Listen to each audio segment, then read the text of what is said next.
J'ai vu notre pasteur Aimé qui a la responsabilité ce matin de nous parler de la part. Amen.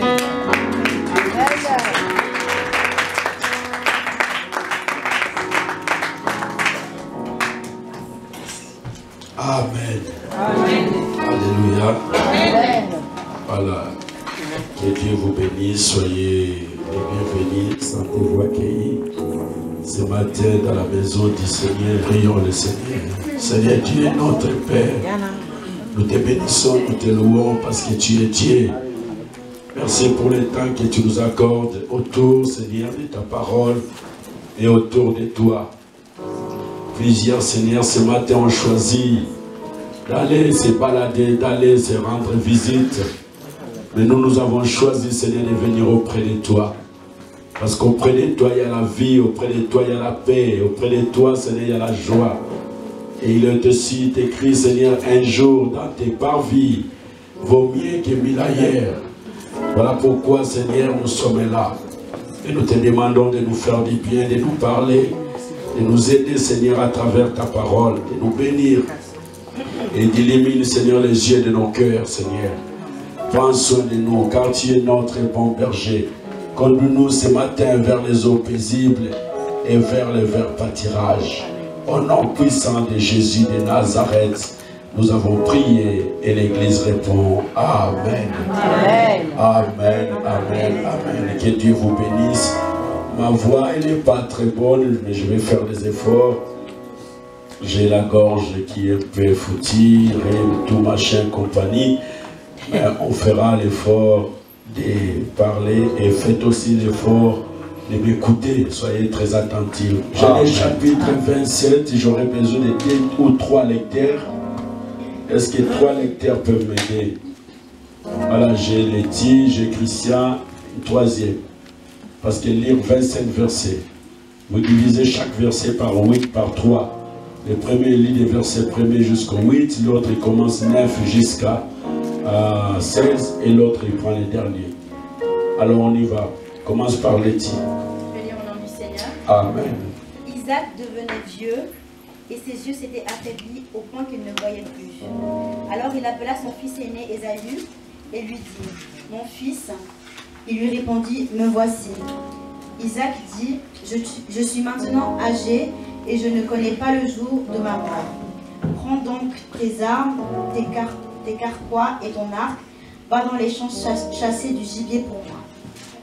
Et prépare-moi un plat comme je les aime et apporte-le-moi à manger afin que je te bénisse avant de mourir. » Rebecca entendit ce que Isaac disait à son fils Ésaü.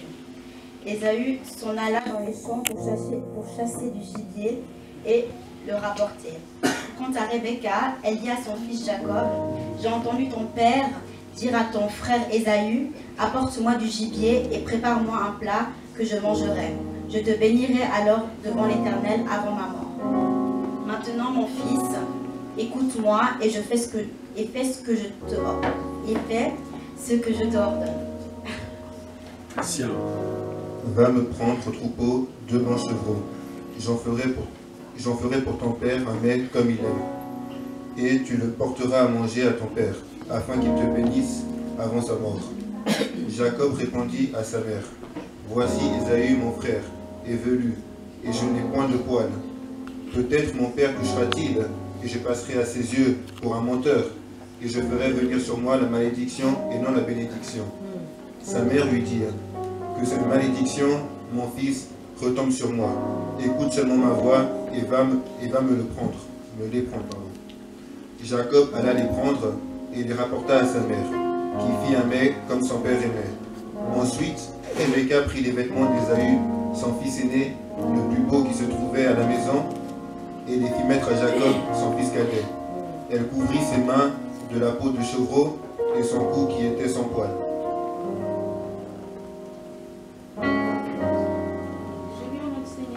Amen. Puis elle plaça dans la main de son fils Jacob le plat et le pain qu'elle avait préparé. Il vint vers son père et dit, « Mon père, Isaac dit, mais voici. Lequel de mes fils es-tu » Jacob répondit à son père, « Je suis ton fils aîné Ésaü. Je me suis conformé à tes instructions Lève-toi donc, installe-toi et mange bien afin de me bénir. Isaac dit à son fils, comment c'est là? Tu en as vite trouvé, mon fils. Jacob répondit, c'est que l'Éternel ton Dieu l'a fait venir devant moi. Isaac dit à Jacob, approche-toi donc, que je te touche, mon fils, pour savoir si tu es mon fils Esaïe. Jacob s'approcha de son père Isaac, qui le toucha et dit, la voix est celle de Jacob, et la main sont celles d'Esaïe. Il ne les reconnut pas parce que ses mains étaient venues comme celles de son frère Esaïe. Et il les bénit. Il dit, et c'est bien toi, mon fils Esaïe. Jacob répondit, c'est moi. Amen. Amen. Que Dieu bénisse sa parole et qu'il nous donne son réveil. Prenons place, excellent peuple de Dieu. Ce qui m'intéresse dans ce texte, c'est le verset 13. C'est là où je vais m'asseoir. Ma prédication de ce matin.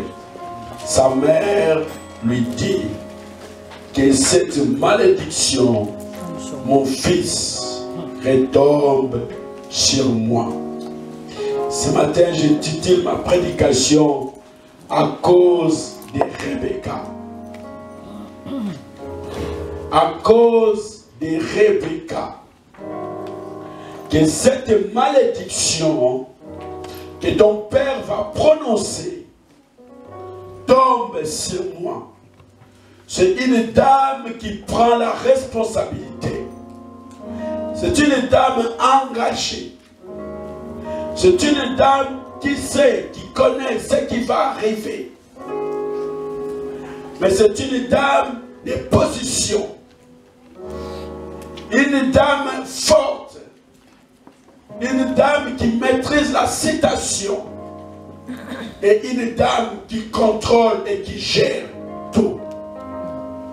Alléluia. Notre thème s'intitule à cause de Rebecca.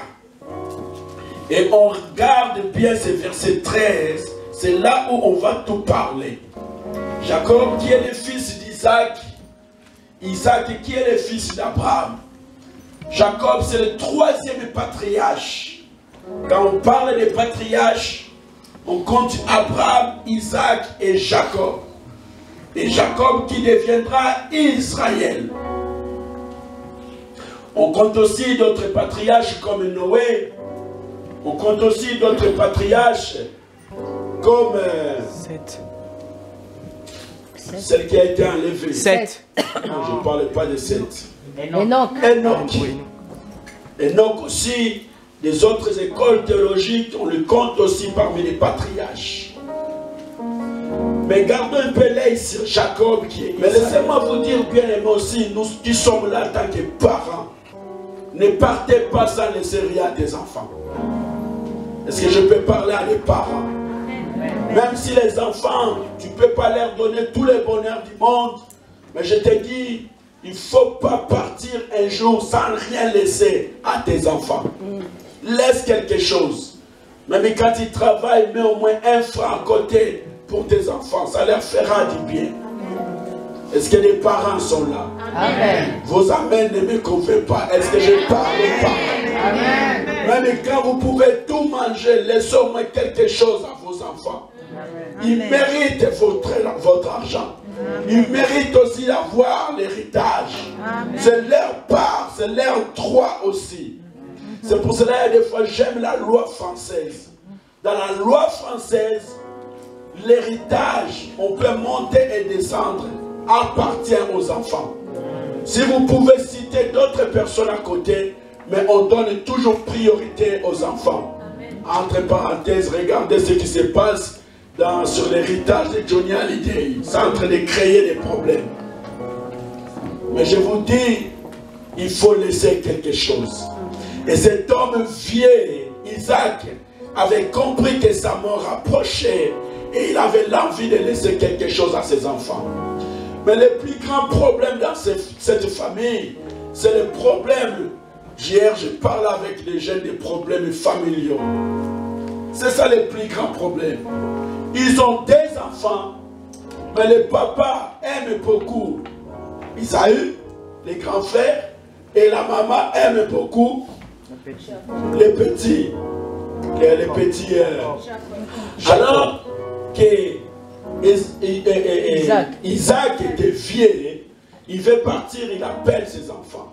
Mais Isaac, lui, il aime beaucoup Ésaü. Et Rebecca, sa femme, aime beaucoup Jacob. Et ça, c'est une grande erreur des parents de séparer des enfants dès que vous êtes déjà en vie. L'amour doit être équitable. Je vis, il y a des fois, les mamans, ils n'aiment pas les garçons parce qu'ils disent « Ah, mais moi, je n'ai pas voulu des garçons, j'ai voulu que des filles. » Je vis aussi les hommes et les femmes qui n'ont pas aimé les filles. Ils disent « Mais vous êtes bonnes à rien faire, j'ai voulu des garçons. » Bien aimé, ça c'est une grande erreur. Si Dieu te donne, qu'il soit un garçon ou une fille, il faut l'accepter. Amen. Est-ce que je parle à des parents? Amen. Le plus grand problème dans cette famille, c'est déjà l'amour. L'autre, il aime plus l'aîné, l'autre, il aime aussi les cadets. Et ça a été un problème. Mais le problème, c'est que l'aîné, c'est un travailleur. Et les cadets, ils restent à côté de la maman.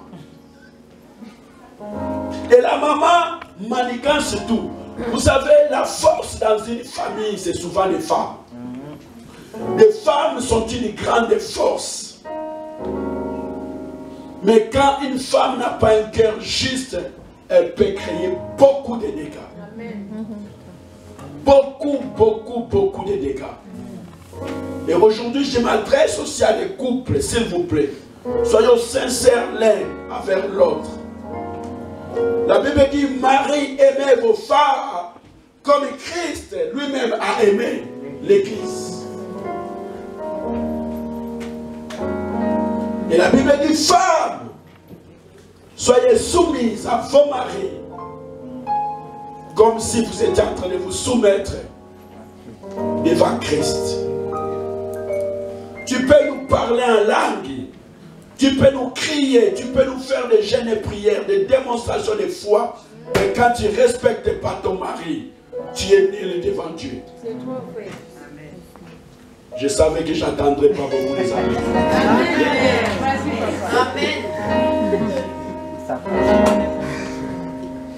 Tu peux pas être un bon prédicateur, tu peux pas être un grand faiseur de miracles, mais quand tu ne respectes pas ta femme, tu es rien devant Dieu. Amen.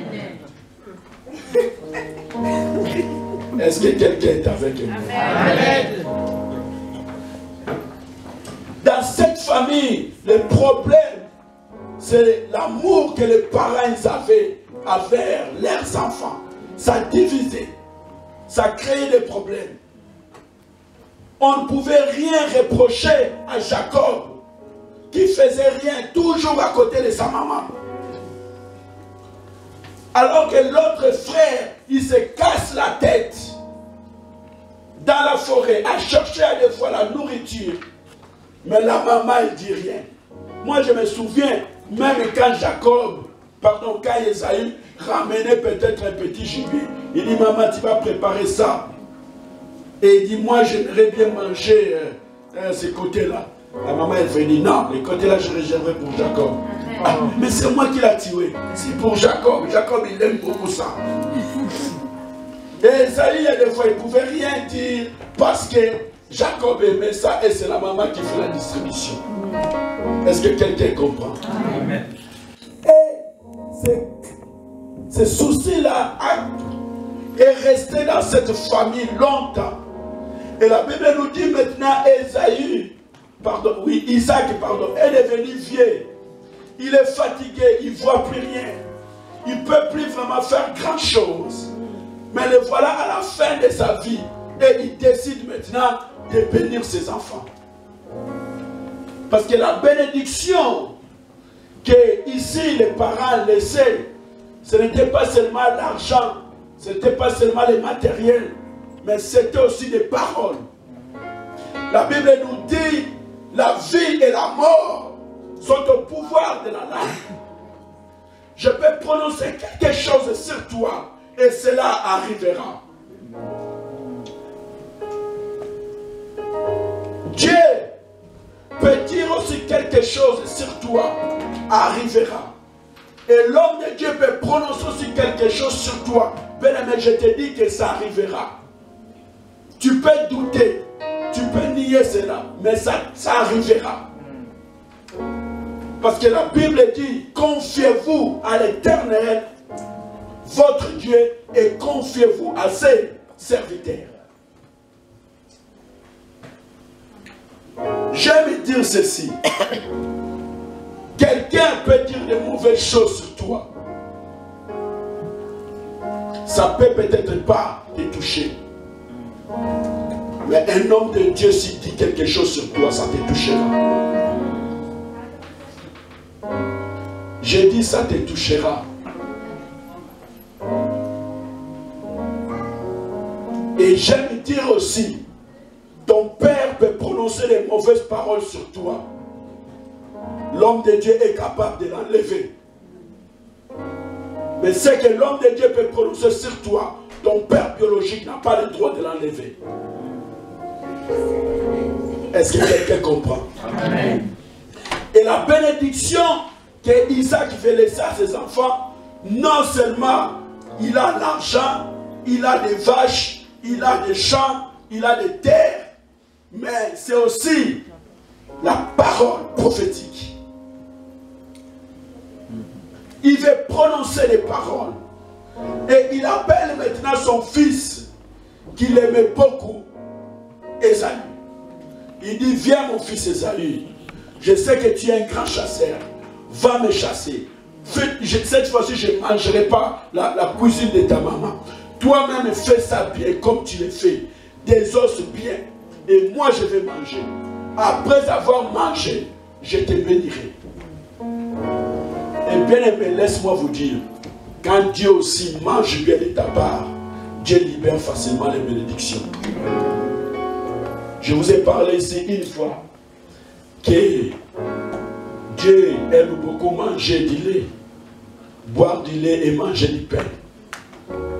Quand Melchisédek il arrive dans la maison d'Abraham, Sarah qui n'enfantait pas, mais quand Melchisédek a mangé, a bu du lait, après il a libéré une parole de bénédiction.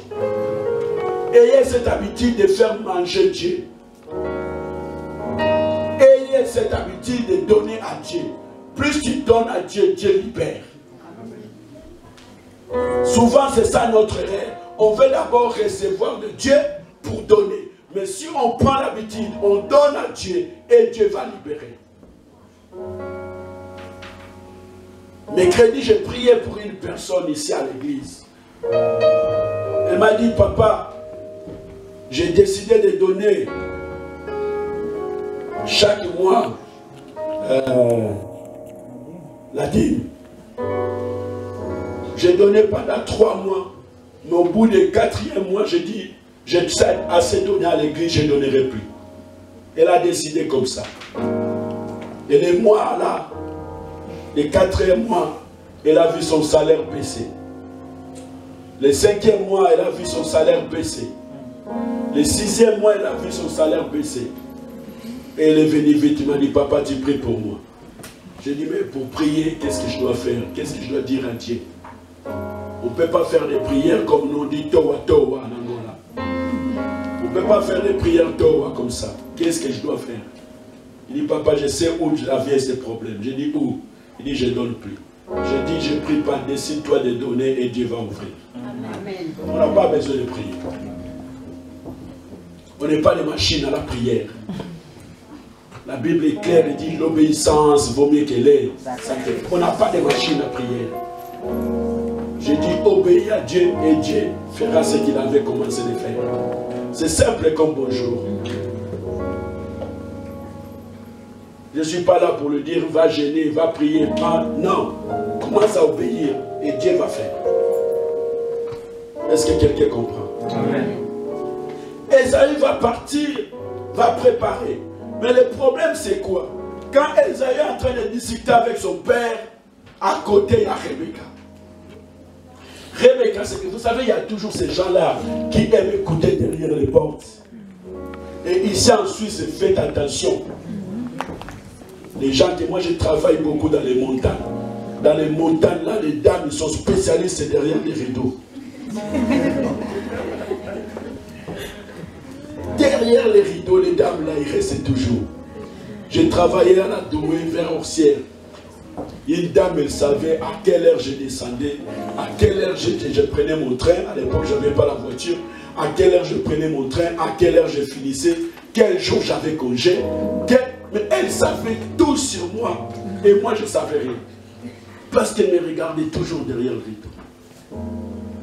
Et un jour, par surprise, on m'a changé le jour des congés, je n'étais pas là. La dame là s'inquiétait pour moi. Et le lendemain, elle croyait que j'avais congé, elle me voit. Là, vraiment, elle est sortie de son silence. Elle vient me dire, mais je ne te voyais pas. J'ai dit, mais je suis là. Elle m'a dit, mais hier, j'ai regardé dans les trains de 10 heures, je ne t'ai pas vu. Je dit, mais mon Dieu, comment elle savait que je descendais? Alléluia. Amen. Rebecca restait derrière le rideau. Pendant que Isaac est en train de parler à son fils bien-aimé, Rebecca restait. Rebecca écoutait toute la conversation. Et Esaü a dit, mon papa, c'est bon, tu ne meurs pas, je vais aller vite chercher. Et Esaü part. Mais pendant que Esaü part chercher, Rebecca appelle aussi vite son fils Jacob. Il dit, viens. Il y a quelque chose qui est en train de se passer. Jacob il dit quoi? Il dit, ton père veut mourir, mais il veut laisser la bénédiction. Mais le problème c'est que la bénédiction en Israël, on commence toujours par les aînés. On commence toujours par les aînés. Je vous ai parlé ici, je crois, 2 mois passés, les bras croisés. On commence toujours par les aînés. Alors, maintenant, Rebecca sait, si on donne la bénédiction à Esaü, Jacob recevra que des miettes. Mais Rebecca maintenant va jouer. Il prend Jacob, il dit, je connais bien comment ton père aime. Tourne derrière la maison. Récupère-moi le petit chèvre là qui est en train de bêler là. Amen. Allez, coupe. Allez, on va faire vite avant que ton frère arrive. Pendant ce temps-là, Esaü est en train de chercher. Il regarde comme ça. Oh, une petite lièvre. Il dit non, ça c'est pas bon pour mon père. Je cherche un bon gibier. Il regarde, il tourne. Non, ah, ça c'est rien. La maman est en train de désosser l'animal. Elle est en train de mettre les oignons, tomates, ail, muscade.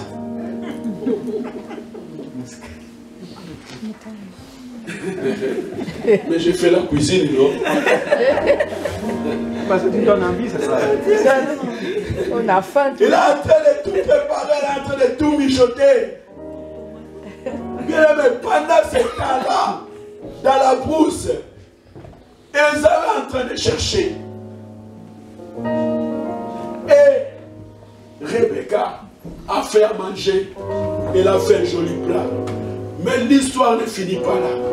Il va maintenant chercher dans les placards d'Esaü. Il va sortir de jolis costumes. Il va prendre un peu de poils parce que la Bible dit Esaü était un peu poilu. Il met dans les bras de Jacob des poils.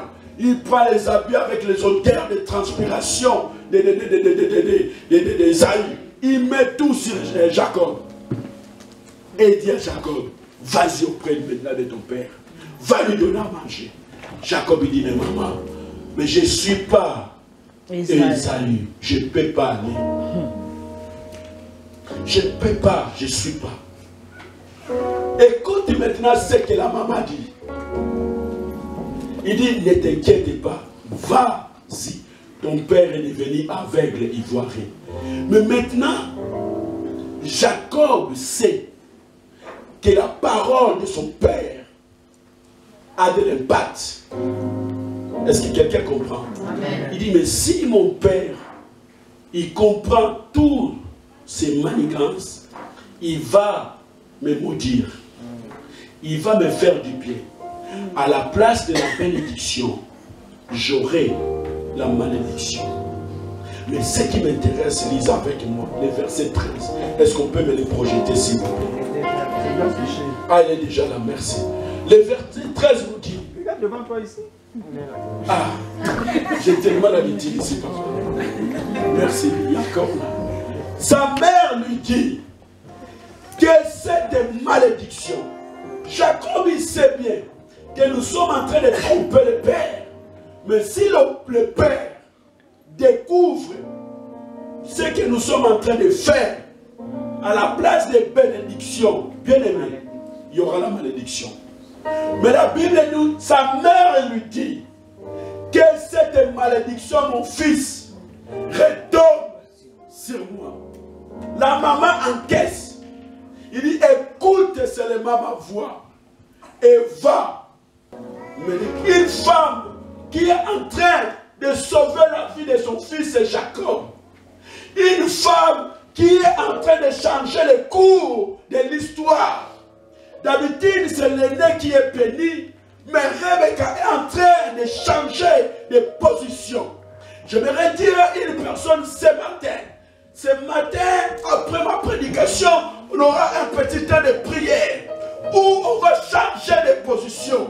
Parce que Rebecca, qui est la femme d'Isaac, c'est l'image de Christ.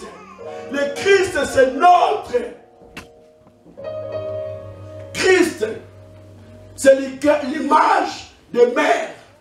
Christ, c'est l'image de l'église. Rebecca veut changer la position. Bien-aimés dans le Seigneur, nous qui étions préparés à la malédiction, beaucoup de gens aussi, peut-être, ils ont prononcé des paroles de malédiction sur ta vie. Ils ont dit que tu ne gagneras pas, tu n'avanceras pas, tu ne feras pas ceci ou cela. Mais il y a une personne qui s'est levée à la croix. Il a dit ceci, que la malédiction tombe sur moi. Il dit, mon Dieu, pourquoi m'as-tu abandonné?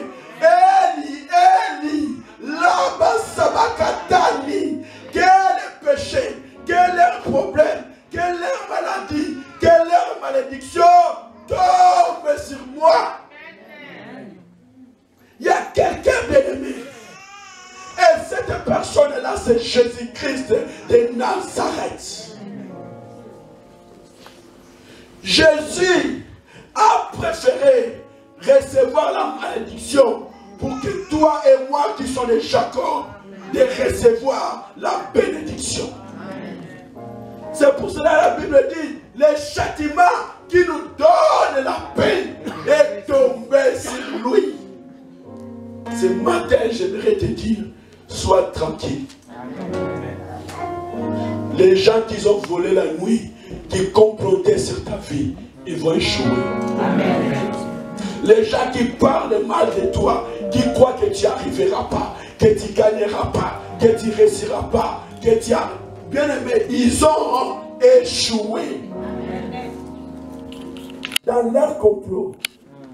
Le papa attendait Ésaü. Mais voici Jacob qui se présente.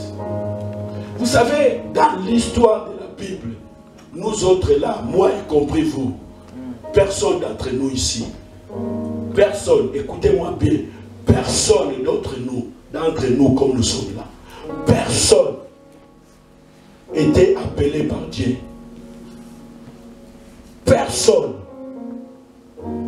était choisi par Dieu au départ. Dieu avait choisi Abraham. D'Abraham est venu Isaac. Isaac est venu Jacob.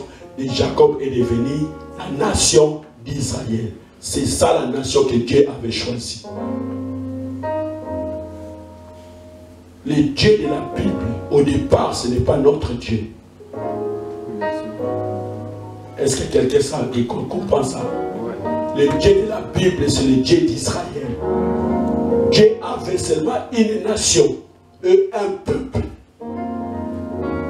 Mais à travers Jésus-Christ, Dieu n'a plus une nation, n'a plus un peuple. Dieu maintenant a des enfants et des fils. Je crois que quelqu'un pouvait acclamer pour ça. Tu n'étais pas choisi, tu n'étais pas prédestiné. Ni toi, ni ton grand-père, que tu dis moi mon grand-père, ni tes ancêtres, personne. Mais Dieu t'a mis maintenant dans la liste à cause de Jésus. C'est pour cela que je vous parle ce matin à cause de Rebecca. Tous les plans ont changé. Jacob qui n'était pas destiné, il a pris la place. Jacob qui était destiné à récupérer les miettes, mais il a pris maintenant les gros morceaux. Toi qui n'étais pas prédestiné, toi qui n'étais pas peut-être choisi, toi que les gens méprisaient, mais à cause de Jésus, tu peux aujourd'hui frapper la poitrine. C'est pour cela les gens comme nous là, nous sommes inliamables, inlocamables. Les gens comme moi, tu peux prononcer des malédictions, ça ne peut pas me toucher. Tu peux venir la nuit, vous pouvez vous concerter toutes les sorciers de Martinique, vous rajoutez ces les signaux, vous rajoutez ces les montées, vous venez chez moi, je suis intouchable. Alors, je crois que je parle là déjà. Amen. Ou vous comprenez ce que je suis en train de dire, ou vous n'êtes pas en train de comprendre. À cause de Rebecca, l'histoire a changé. Oh, Rebecca, c'est l'image de Jésus. À cause de Jésus, bien-aimé, notre histoire a changé. En Jésus-Christ, il n'y a plus des Angolais, il n'y a plus des Congolais, il n'y a plus des Togolais, il n'y a plus des Portugais, il n'y a plus des Italiens. Nous sommes une nation sainte. En Jésus-Christ, il n'y a plus les Bakongo, il n'y a plus les Baluba, il n'y a plus les Tchokwe, il n'y a plus les Konyama. En Jésus-Christ, nous sommes une nation sainte. Une nation sainte, un peuple acquis. C'est pour cela des fois quand on parle de la mort et la résurrection de Jésus, beaucoup de gens ne comprennent pas. Jésus-Christ à la croix n'est pas seulement allé pour pardonner nos péchés. Jésus-Christ à la croix n'est pas allé seulement pour dire « Bon, Père, j'ai pardonné leurs péchés. » Non, la Bible dit Jésus a tout accompli. Chaque problème, chaque détail, chaque citation, sur le plan spirituel, sur le plan moral, sur le plan physique, sur tous les plans physiques, Jésus a récupéré chaque partie de nos vies où le diable avait pris. Depuis le commencement, quand le diable a séduit Adam et Ève, Jésus a commencé par là, par récupérer tout ce que l'homme a perdu, jusqu'à ce qu'il a donné la victoire complète à l'homme. Et maintenant Jésus prononce et dit, tout est accompli. Tétélésai. Tétélésai. J'ai tout accompli. Il a mis le diable sous ses pieds. Les seules choses qui restaient maintenant devant Jésus, vous savez c'était quoi? Sur le plan physique, spirituel, tout. Jésus avait tout réussi. Il a renversé. Il a donné l'homme sa position initiale. Mais il restait une chose que Jésus n'avait pas fait. Et il ne pouvait pas le faire à la croix. C'était la mort. Il fallait maintenant qu'on enterre Jésus. Et quand il est enterré, 3 jours après, maintenant il ressuscite. Et quand il ressuscite, Jésus ne reste pas avec ses corps. Son corps change. Est-ce que quelqu'un comprend? Amen. Il prend un corps immortel. Il prend un corps incorruptible. C'est là maintenant l'apôtre Paul, il nous révèle cela dans 1 Corinthiens 15. Il dit, ô mort, où est tes aiguillons? Où est ta force? Dernier ennemi de Jésus, c'était la mort. Et quand Jésus est ressuscité, il a vaincu la mort. Il nous a dit aussi, maintenant pour vous, c'est fini. La mort n'a plus aucun pouvoir. Amen. C'est pour cela, bien aimé, moi je n'ai pas peur de la mort. J'aime la vie, j'aimerais vivre. Mais si la mort aujourd'hui arrive dans ma vie, ne me plairait pas comme des païens. Plairez-moi dans la joie. Amen. Parce que je sais où je suis en train d'aller. Amen. Parce que mon corps revêtra un corps spirituel. Un corps incorruptible. Je n'ai pas peur de la mort. Si je peux partir aujourd'hui, je serai content. La seule chose, je laisserai peut-être mes gamins et ma femme. Ah, donc il ne faut pas partir alors. Mais je n'ai pas l'envie de partir parce que j'ai encore l'envie de vous voir. J'ai encore beaucoup de choses à faire. Mais si je pars, je dis si, ne me plairez pas comme un païen. Amen. Plairez-moi, mais plairez-moi bien. Plairez-moi, mais plairez-moi avec gloire. Parce que je sais où je vais aller. Moi, je ne pose pas de questions au peut-être. Non, chez moi, il n'y a pas de peut-être. Je ne crois dire comme faire. Si je meurs aujourd'hui, je vous dis bien, écoutez-moi bien, plairez-moi bien, avec honneur. Avec honneur, mais avec aussi l'âme. Tout ça, c'est à cause de Jésus. Bien aimé, Jésus-Christ a tout changé. Jésus-Christ a tout renversé. Jacob, il a peur, il a dit, maman, si la chose ne se passe pas bien, nous aurons la malédiction. Mais la maman a dit que la malédiction tombe sur moi.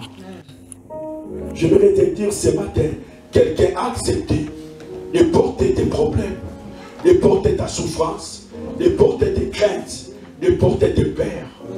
Quelqu'un a accepté, et cet homme-là, c'est Jésus. Je dis cet homme-là, c'est Jésus. Amen. Si tu ne comprends pas bien, je dis encore, cet homme-là, c'est Jésus. Amen. Et ce matin, peu importe les choses qui te menacent, peu importe les choses qui tu es en train de traverser, qui sont difficiles, mais je te dis, il y a une personne qui a accepté. Bien-aimé dans le Seigneur, il y a quelqu'un qui veut te bénir. C'est ton Père. Ton Père, c'est Dieu. Il veut te bénir. Mais si le diable veut que les choses tournent mal, je te dis, nous avons auprès de Dieu un avocat. Amen. Qui s'est mis à côté. Quand le mal va arriver, il dit, papa, non pas pour eux. Je paie les prêts pour eux. Quand le diable va interposer, il dit, non papa, le diable soit derrière. Je vaincu le diable. Quand le monde veut, il dit, papa, non, je vaincu aussi le monde. Je voudrais te dire, tu as peur de quoi? Tu as peur de quoi? Tu as peur de quoi? Quel est ton problème ce matin? Les gens, ils t'ont dit des choses. Les gens, ils ont prononcé des choses sur toi. C'est pour cela que tu as peur. C'est pour cela que tu crois que ça ne va pas réussir. Même si à la dernière minute, la personne a dit, non, je suis ton père, je suis ton oncle, je suis ta tante, je suis ça et ça et ça et ça. Tu n'arriveras pas. Moi, je te dis ce matin, à cause de Rebecca, à cause de Jésus, tu arriveras. Amen. Même si tu n'étais pas dans une bonne position, ce matin, Dieu va te positionner. Amen. Dieu va te positionner. Dieu va changer les choses. Bien aimé, j'en ai vu et j'en ai vu. J'ai prié pour des cas comme ça. J'en ai prié et j'en ai vu.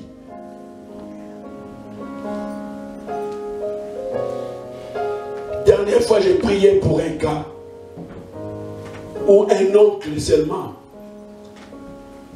Il ne savait pas que ses nièces vivaient ici en Europe. Elle les cherchait partout, il ne trouvait pas. Ils sont arrivés en Europe sans lui rien dire. La maman, elle a caché la citation. L'oncle ne savait pas. Et les enfants, là, ils sont arrivés ici. Une année, 2 ans, 3 ans après, un jour, ils ont dit, ah, il faut qu'on appelle notre oncle. Il prend le téléphone comme ça, il dit, on va essayer son ancien numéro. Ils essayent son ancien numéro, ça fonctionne. Et l'oncle décroche. Il dit, mais vous êtes où? Ah, mais nous, ça fait déjà 3 ans, 4 ans, nous vivons en Europe. Ah, vous êtes en Europe sans rien me dire. Moi, pendant qu'ici en Afrique, je suis en train de souffrir. Et vous, vous êtes vraiment en Europe. Vous êtes en train de manger des yogourts, des pommes de terre. Ah! Puis la fille, elle a dit, je n'ai pas assez de crédit, on coupe l'oncle, mais le soir, je vais t'appeler. Il a dit, tu vas m'appeler. Avec qui? Mais je vais t'appeler avec ma soeur, et avec même mon mari. Ah, tu es marié. Et puis moi, l'oncle, je n'ai pas pris les costumes. Il dit, mais c'est pas grave, l'oncle, on t'enverra après. Il dit, mais je ne suis pas content, mais rappelle-moi le soir.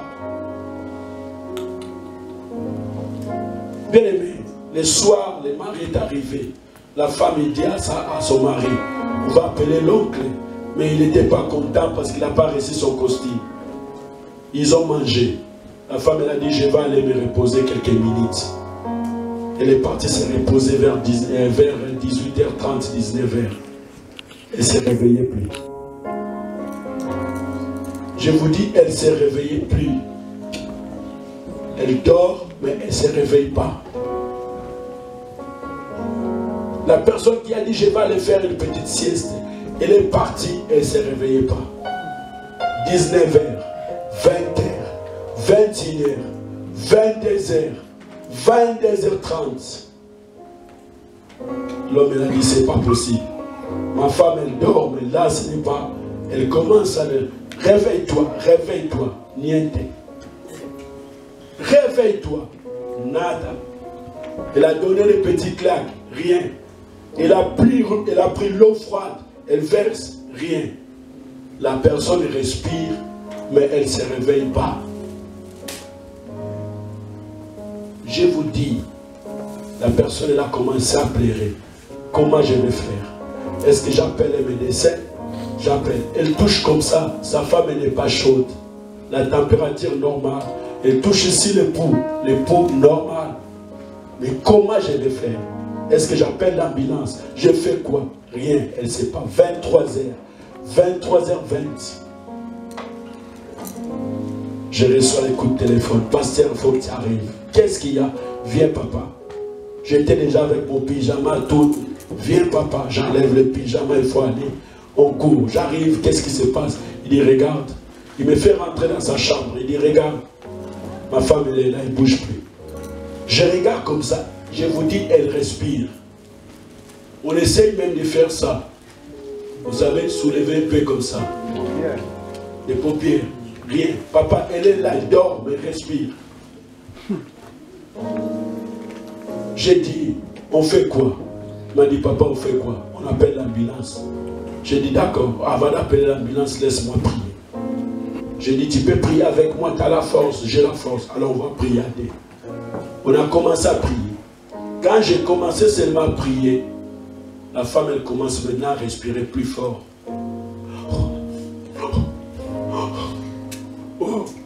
Tout à l'heure, elle respirait.